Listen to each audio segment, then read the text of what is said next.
Thank you, Chris, for sitting down to talk with me today My about pleasure. about this really important issue about sexual harassment. And you've been in journalism for a while, like 20 years, like about that long. Yeah, 24 years. And through that time, what have you been subjected to, like on the job, like, you know?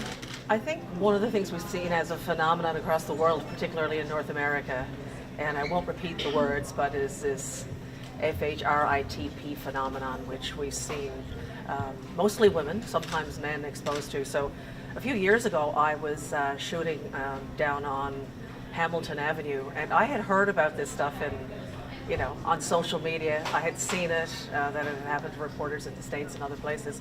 So we're just getting set up to do a shoot. I was doing an on-camera stand-up closer for a news story that I was doing down by the FFAW building. And this car came by, and before I knew what was happening, there was this guy, out to his waist, yelling like that horrible phrase.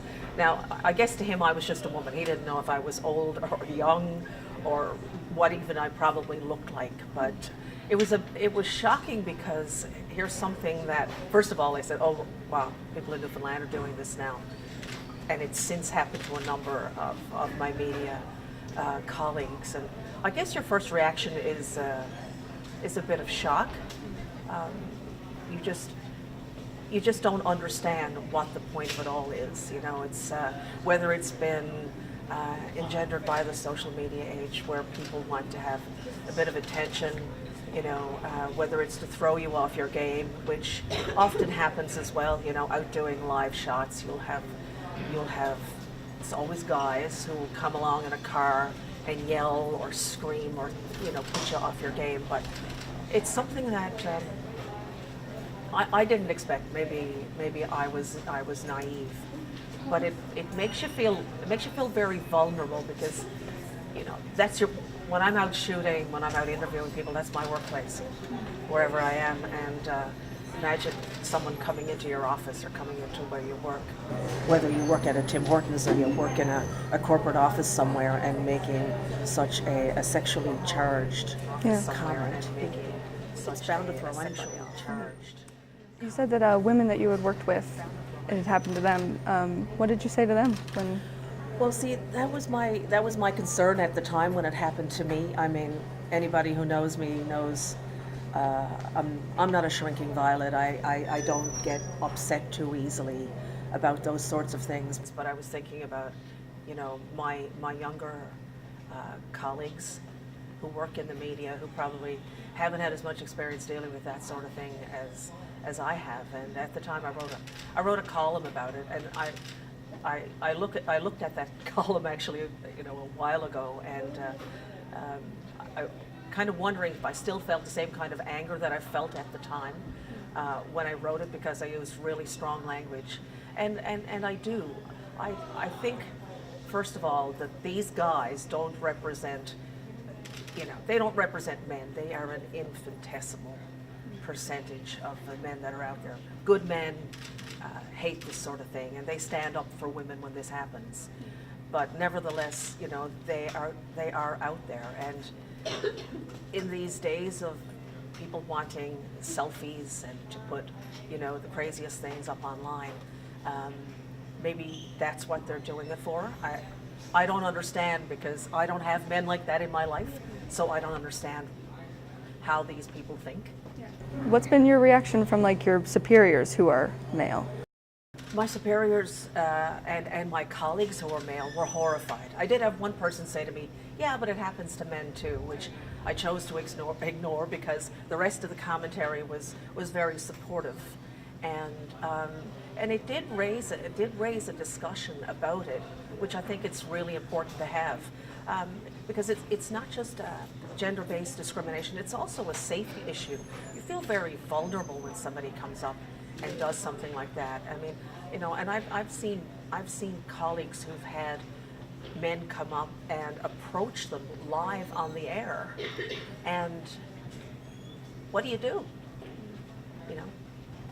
you hit the guy? Do you ignore it?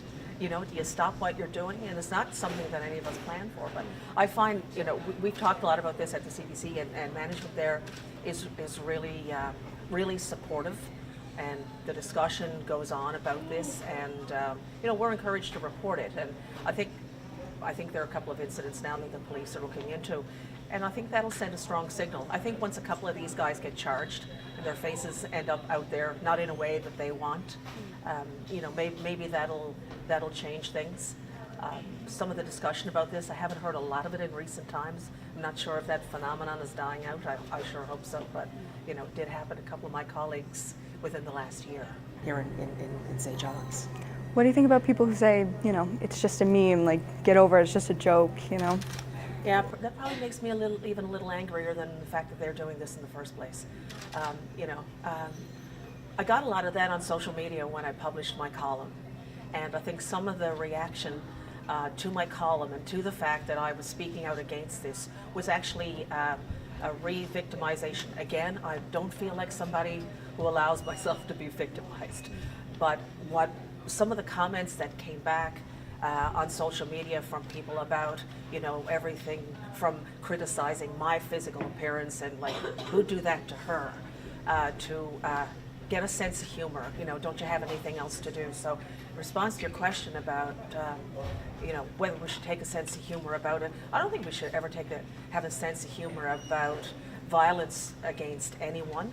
And this certainly not this kind of gender-based violence, which is following women into their workplaces, putting them potentially in danger, impeding their ability to be able to do their job, and making us feel vulnerable and objects of people's sexualized violence. So when people say to me, get a sense of humor, I have a great sense of humor. I love to laugh as much as anyone I know.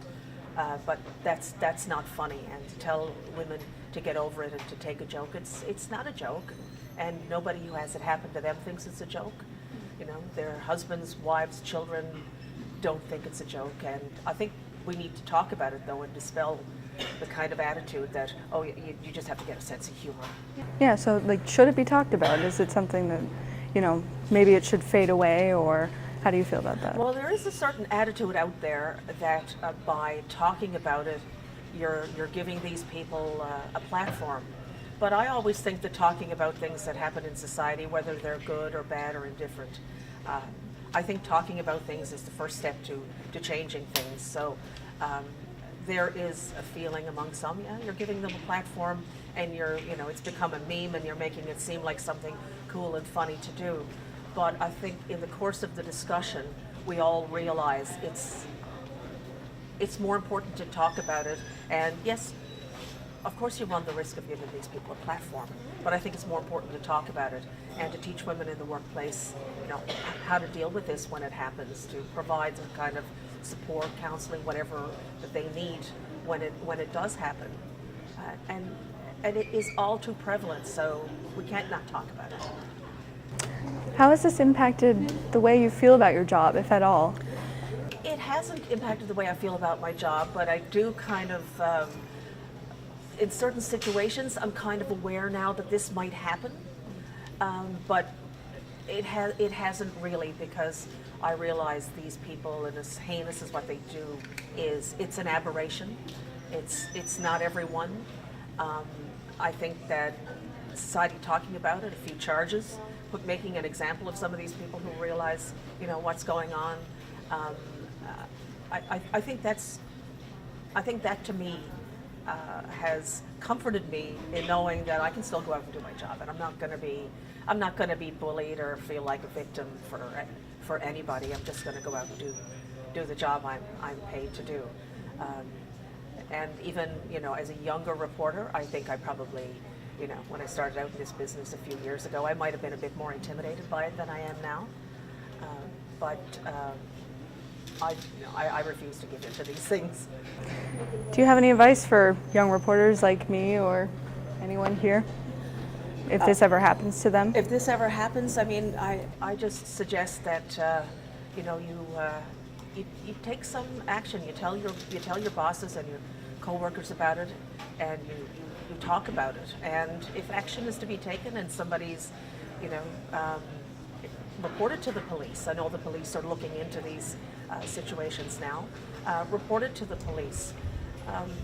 if it were to happen to me again today, I would probably just carry on doing my job, because that's what we do. We're kind of taught in all sorts of situations that the show must go on, and you must do your job. And if you're out there live, it's kind of difficult. But I would advise, women in media to be aware that this exists, but to also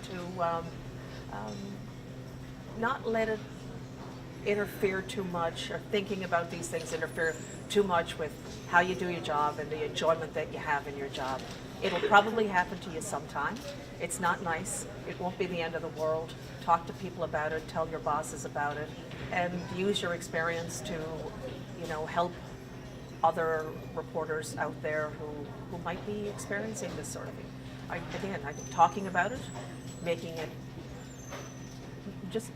it as unacceptable as it could possibly be, is the best thing that we can do. And I hope it never happens again, but unfortunately probably will.